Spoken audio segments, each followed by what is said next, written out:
हो हो. मला वाटते की मी काल महासभेमध्ये औचित्याचा मुद्दा मांडून ते फक्त वाचायला लावलं. पण माझी ही मोहीम आहे ही गेल्या 7-8 वर्षापासून आहे. ही फक्त कालची नाहीये. तुम्ही जर मी तुम्हाला सगळ्यांना पेपर देते की पोपट पान टपऱ्यावरची मोहीम आहे ही मी गेल्या 7-8 वर्षापासून आहे. पण मला वाटतं गेल्या 4 वर्षाचा जो गॅप झाला त्यामध्ये हे सगळं पान टपऱ्या जास्त वाढलेल्या आहेत. आपण म्हणतो ठाणे हे सुसंस्कृत ठाणे आहेत. सुसंस्कृत म्हणजे शिक्षणाचं ठाणं आहे.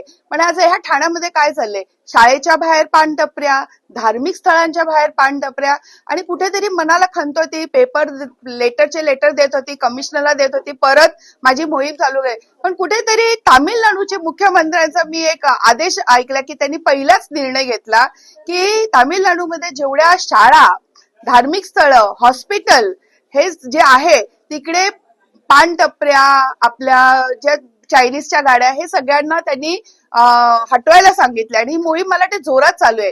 तर तसंच मी लगेच ते निवेदन मी आपल्या ठाण्याचे जे उपमुख्यमंत्री म्हणजे महाराष्ट्राचे उपमुख्यमंत्री आपल्या ठाण्याचे जे मेन आहेत त्यांना मी निवेदन दिलं की शिंदे साहेब म्हणे की तुम्ही थलपती सारखे एक जर नेतृत्व आपण दिलं एक आज शासनाने तर मला वाटतं महाराष्ट्र पण ते करता करता मला वाटते की त्यांच्यापर्यंत ते लेटर पोहोचलंय की नाही माहिती नाही कारण त्यांचा आन्सर पण मला आला नाही.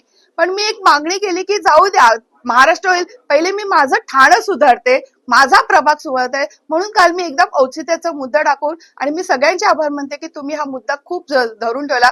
मला वाटतं जोपर्यंत पानटपऱ्या हलत नाही मी कुठलंच उपोषण करणार नाही. मी कुठलीच परत लक्षवेधी मांडणार नाही पानटपरीवरती. मी आता आयुक्तांना आणि प्रशासनाला सांगितले की मी आता ही मोहीम राबवणार. माझी टीम तयार करणार तरुणांची आणि ह्या तरुणांना आपण बोलतो व्यसनमुक्तीचे सगळे आपण म्हणतो पण कारवाई व्हायलाच पाहिजे.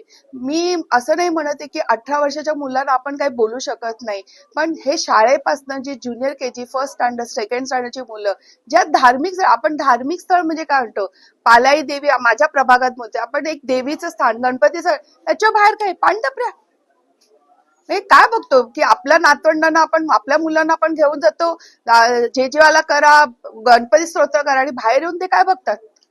आज तुम्ही हॉस्पिटलच्या बाहेर आज हॉस्पिटलमध्ये येणारा माणूस त्याची मानसिकता काय असते तर त्यांनी अजून येऊन तिकडे ते पानपिढ्या हे करायचं. तुम्ही प्रत्येक आज कॉलेज शासन आपलं आहे ना शासनाने ते हटवा ना. त्याला जिकडे जाऊन प्यायचे असेल तो पिऊ शकतो पण जर कॉलेजच्या बाहेर ह्या पानटपऱ्या हल्ल्या कारण नाही चालणार. मला सगळ्या ज्या चायनीजच्या गाड्या आहेत की ह्याच्यामुळे तुम्ही बघा हे चायनीजच्या गाड्या आपण बोलतो की रात्री 11 नंतर हा होतोच असतो. आपण सगळ्याला नियम करतो हे 11 नंतर हे मोटर बाईक तुम्हाला माहिती आहे हे मोटर बाईक आपणच त्या स्टॉल जर 10 नंतर आपण त्यांना नियम केले की 10 नंतर एक पण स्टॉल नाही लागायला पाहिजे तर मला वाटते ती बाईक वरती ह्या तरुणांचं पण ह्याच्यामध्ये निधन झालेलं ऍक्सिडेंट होतं. कुठेतरी ड्रिंक करतात मद्यपान पण जर कुठे हे स्टॉलच नसतात 10 नंतर तर ते कुठेतरी त्याची आई घरी वाट बघते ती घरीच जाणार ना मुलं.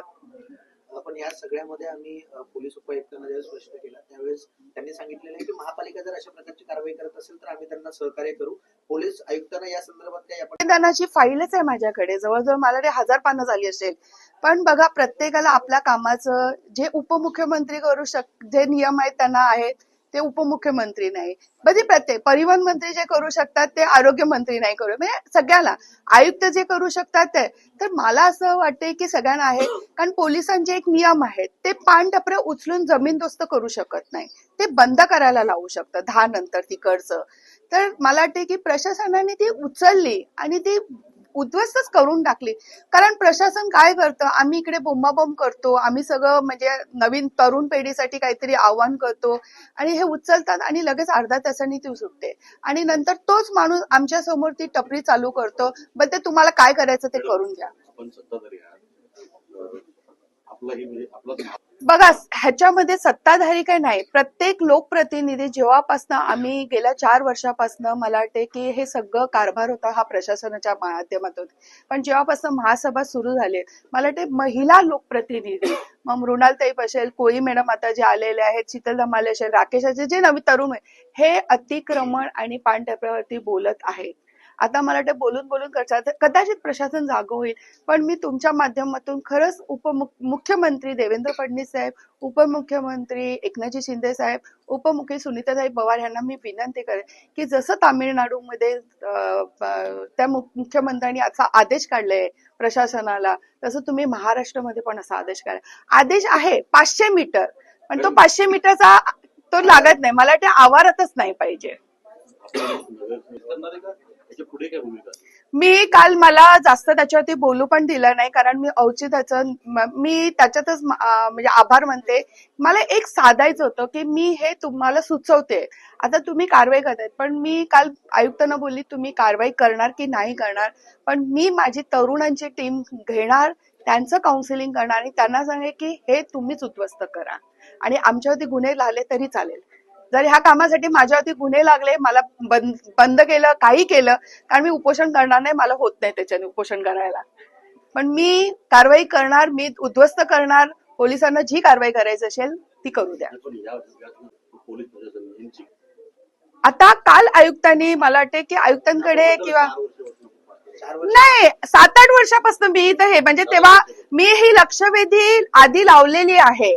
आता हे 4 वर्ष प्रशासनाकडे होतं, तर प्रशासन आता आम्ही परत चालू आहे, परत मी मोहीम चालू केलेली आहे, कारण नवीन जनरेशन येते काय. 4 वर्षामध्ये मुख्यमंत्री सुद्धा आपल्या पक्षाचे होऊन गेलेले आहेत. 7-8 वर्षांपासून आपण ही मागणी करताय. त्यावेळेस मुख्यमंत्र्यांनी जर आदेश काढला असता ते पण केली नसेल काय हे नाही, पण आम्ही तेव्हा आमच्या स्तरांपर्यंत चालवत होतो. बघा माझं उपवन परिसर आहे, प्रभाग क्रमांक 5 आहे. आता ज्या ज्या त्या ह्याच्यामध्ये आम्ही लक्ष घालत होतो. जसं येऊरला तुम्ही होते की पब पार्ट्या, कोठारी कंपाऊंडचा पण विषय मीच मांडलेला होता. हे बरेच विषय, मोबाईल टॉवरचे विषय पण मीच मांडलेले होते, ज्या बऱ्याच चांगल्या म्हणजे पण ह्याच्यावरती सारखं सारखं काय बोलायचं. प्रशासनाला पण आहे ना त्याचे अधिकार आहेत, त्यांनी वापरावे, पण ते काय करतायत मला त्यांना काही सुचवायचं नाही. मी काल आयुक्त आणि महापौरांना सुचवलंय, मी उपमुख्यमंत्र्यांना पण सुचवलं, आता तुमच्या माध्यमातून मुख्यमंत्री उपमुख्यमंत्री पुन्हा सुचवते आहेत. पण मी माझं प्रभाग, मला जिकडे काही शाळा, धार्मिक स्थळं, हॉस्पिटल ह्याच्या अवतीभोवती मला जर पानटपऱ्या दिसल्या तर मी उद्ध्वस्त करण्याचा प्रयत्न नाही करणार, उद्ध्वस्त करणार. म्हणजे आपली एक पानटपरं